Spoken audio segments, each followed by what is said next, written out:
Hello doctor, मुझे अपने periods के दौरान बहुत ही ज़्यादा पेन होता है। वो पेन इतना ज़्यादा होता है कि मुझे ऑल दी 5 डेज़ मुझे 3 से ज़्यादा मेडिकेशन पेन किलर लेना पड़ता है। तो कोई इशू हो सकता है? तो हाँ, बिल्कुल अपने पीरियड्स के पेन को कभी इग्नोर नहीं करना चाहिए अगर ये आपको बहुत ही सीवियर हो रहा है, क्योंकि ये इंडिकेट कर सकता है एंडोमेट्रियोसिस। एंडोमेट्रियोसिस एक ऐसा कंडीशन है जिसमें कि जो बहुत ही आपकी क्वालिटी ऑफ लाइफ को हैम्पर कर सकता है। एंडोमेट्रियोसिस में उसके अलावा जो डिस्मेनोरिया, पीरियड्स में पेन होने के अलावा भी बहुत सारे सिम्टम्स होते हैं, जैसे कि बहुत ही हैवी पीरियड्स होना, पीरियड्स के बीच बीच में कभी दाग धब्बे पड़ना या पीरियड्स स्टार्ट होने से पहले दाग धब्बे पड़ना। उसके अलावा पीरियड्स के टाइम पे पॉटी करने में बहुत ही दिक्कत या पेन होना, और संबंध बनाने के टाइम पे भी बहुत ही सीवियर पेन हो सकता है आपको। एंड इवन इनफर्टिलिटी, मतलब आपको प्रेगनेंसी कंसीव करने में इनफर्टिलिटी कॉज करता है। तो हम आज बात करेंगे एंडोमेट्रियोसिस होता कैसे है, ये होता क्या है। यूजुअली जो ये यूट्रस है, यूट्रस के साथ 2 ट्यूब्स होती है और 2 ओवरी होती है।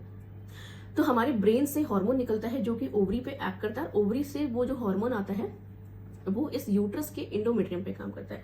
ये यूट्रस का जो एंडोमेट्रियम लाइनिंग है, अंदर से जो हार्मोन निकल रहा है उसके इन्फ्लुएंस में आकर के ये लाइनिंग प्रिपेयर होता है फॉर प्रेगनेंसी। जब प्रेगनेंसी नहीं ठहरती है तो ये लाइनिंग मर जाता है और एज अ पीरियड ये ब्लड सर्विक्स के थ्रू वेजाइनली बाहर आ जाता है एज अ पीरियड्स।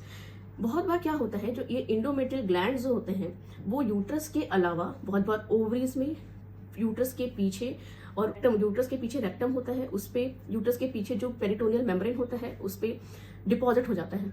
जब ये डिपॉजिट इस पे होता है तो जैसे कि ये रिस्पॉन्ड करता है हार्मोन को, और ये वैसे ही जो ग्लैंड्स जो ओवरी में डिपॉजिट हुआ है, जो पीछे डिपॉजिट हुआ है, वो भी रिस्पॉन्ड करता है, जिसके कारण यहाँ पे तो देखो नॉर्मल पीरियड्स में पीरियड्स का जो ब्लड है बाहर आ सकता है, लेकिन अगर ओवरी में वो ग्लैंड आ गया है तो यहाँ पे तो मंथ बाय मंथ यहीं पे एक्यूमुलेट होता रहता है, क्योंकि इसके पास कोई जगह नहीं है सेट ऑफ बाहर बॉडी से निकालने का। तो ये मंथ बाय मंथ जब वो एक्यूमुलेट होता है तो वो एक बहुत ही बड़ा चॉकलेट सिस्ट बना लेता है। चॉकलेट सिस्ट से इसलिए बोलते हैं क्योंकि उसमें जो कलेक्शन है सिस्ट में वो ब्लड है, जो कि डे बाई डे वो खराब होकर चॉकलेट के कलर में आ जाता है, इसलिए हम उसे चॉकलेट सिस्ट कहते हैं।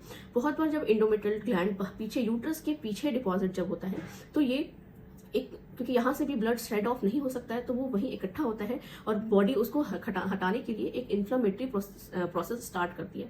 इन्फ्लामेटरी प्रोसेस स्टार्ट करने के कारण यहाँ पे इस जगह पे बहुत ज़्यादा इन्फ्लामेशन होता है, जिसके कारण बहुत एडेशंस बन जाते हैं, मतलब एक जाला की तरह बन जाता है इस जगह पे। ये जाला बनने के कारण जो ट्यूब एंड ओवरी का जो रिलेशन है दोनों साइड, या फिर एक साइड इधर आके चिपक सकता है, या दोनों ओवरी आकर के ट्यूब्स आकर के यहाँ पे यूट्रस के पीछे चिपक सकते हैं। अगर दोनों ओवरी पीछे आके चिपकता है इसे किसिंग ओवरी कहते हैं।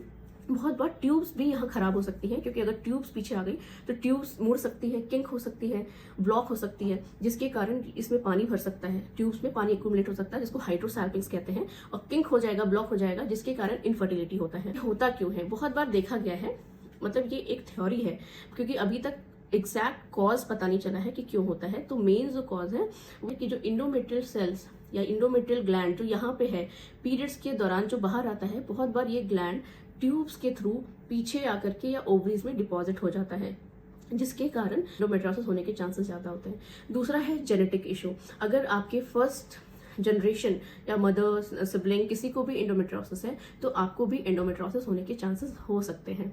डायग्नोसिस हम कैसे बनाते हैं, सबसे पहले तो है हिस्ट्री टेकिंग। डॉक्टर्स जो है वेरियस क्वेश्चंस पूछेंगे कि क्या आपको पीरियड्स के दौरान दर्द होता है, हिस्ट्री टेकिंग। उसके बाद आपका फिजिकल एग्जामिनेशन, पर वेजाइनल एग्जामिनेशन से भी बहुत कुछ पता चलता है कि आपको एंडोमेट्रियोसिस है या नहीं है।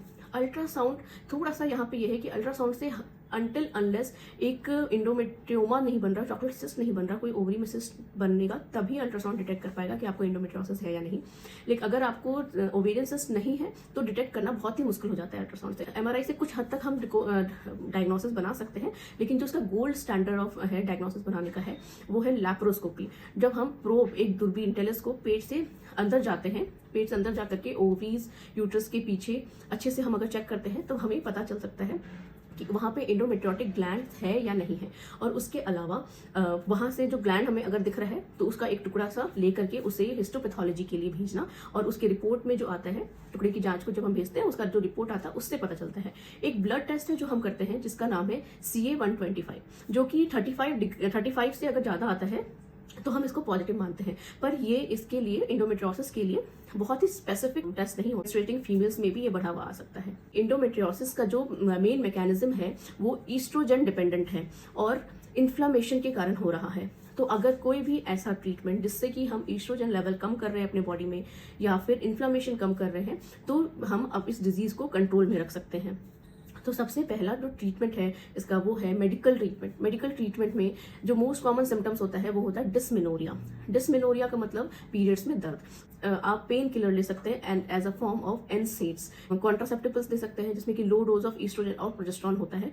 थर्ड जो होता है वो होता है progesterone as a form of oral progesterone injection, या फिर मिरिना भी डाल सकते हैं जो कि एक इंट्रा यूट्राइन डिवाइस होती है जो हम यूट्रस में डालते हैं। पीरियड्स को रोकना चाहते हैं, जिसकी अगर हम पीरियड्स रोक देंगे, यूट्रस से अगर ब्लीडिंग नहीं हो रही है तो जो बाहर वाले स्पॉट्स है जहाँ पे एंडोमेट्रियल ग्लैंड है वहां से भी ब्लीडिंग नहीं होगी और आपका जो सिम्टम्स है वो कंट्रोल में रहेगा। और अगर आपको चॉकलेट सिस्ट डायग्नोज किया गया है कि आपके ओवरी में चॉकलेट सिस्ट है और या फिर आप इनफर्टिलिटी का ट्रीटमेंट ले रही हैं, कि हम सर्जिकल ऑप्शन ऑप्ट करते हैं। चॉकलेट सिस्ट अगर बहुत ही बड़े बड़े चॉकलेट सिस्ट है तो हम सर्जिकली उसे रिमूव करते हैं, ठीक है।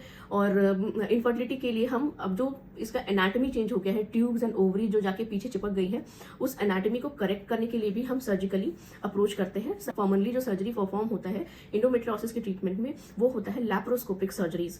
लैप्रोस्कोपिकली हम आपके एनाटॉमी को ठीक कर सकते हैं, जो बड़ा बड़ा सिस्ट बन गया है उसको रिमूव करते हैं और यूट्रस के पीछे पेरिटोनियम में जो ग्लैंड डिपॉजिट है उसे हम बर्न कर देते हैं, जिससे आपको सिम्टम्स ना आए। इन मेजर केसेस बहुत बार ऐसे केसेस होते हैं जिसमें कि ये डिपॉजिट जो यूट्रस के पीछे यूरेटर, पेशाब की जो नली जाती है, किडनी से जो नली जाती है जो पेशाब को लेके ब्लैडर में जाती है, उस पर डिपॉजिट हो जाती है। बहुत एक्सट्रीम केसेस में बहुत ही 1% ऐसे पेशेंट होते हैं इंडोमेट्रियोसिस के जिसमें इतना सीवियर सिम्टम्स आता है, जिसमें हमें यूरेटर का जो उस पोर्शन जहाँ पे वो बहुत ही इंट्रेंसिकली डिपॉजिट हो गया है उसे हटाना भी पड़ सकता है, उसको री इम्प्लांट भी करना पड़ सकता है।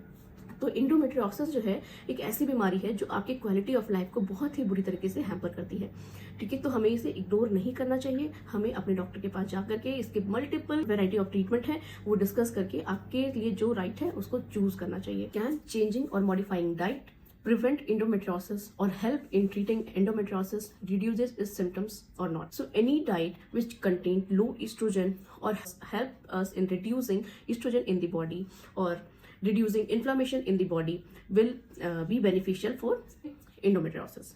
First of all, to reduce inflammation in body, we need to take diet rich in anti-inflammatory property. The most important is omega-3 fatty acid. Omega-3 fatty acid reduces the reactive oxygen spaces in the body, thus reducing the inflammation in the body and treating the endometriosis. The example of omega-3 fatty acids include flax seeds, chia seeds, walnuts. In oil we say the canola oil, olive oil, and avocados. All these help. Seeds, nuts, when you take all these, when you includes all this thing in your diet, it helps in decreasing the inflammation in body and reducing the symptoms of endometriosis. High fiber diet like whole grains, leafy vegetables and fruits, lots and lots of fruit. High fiber diet helps in reducing the estrogen from our body, thus relieving in the symptoms of endometriosis. And you can also include some supplements in your diet, for example vitamin A, vitamin E and vitamin C.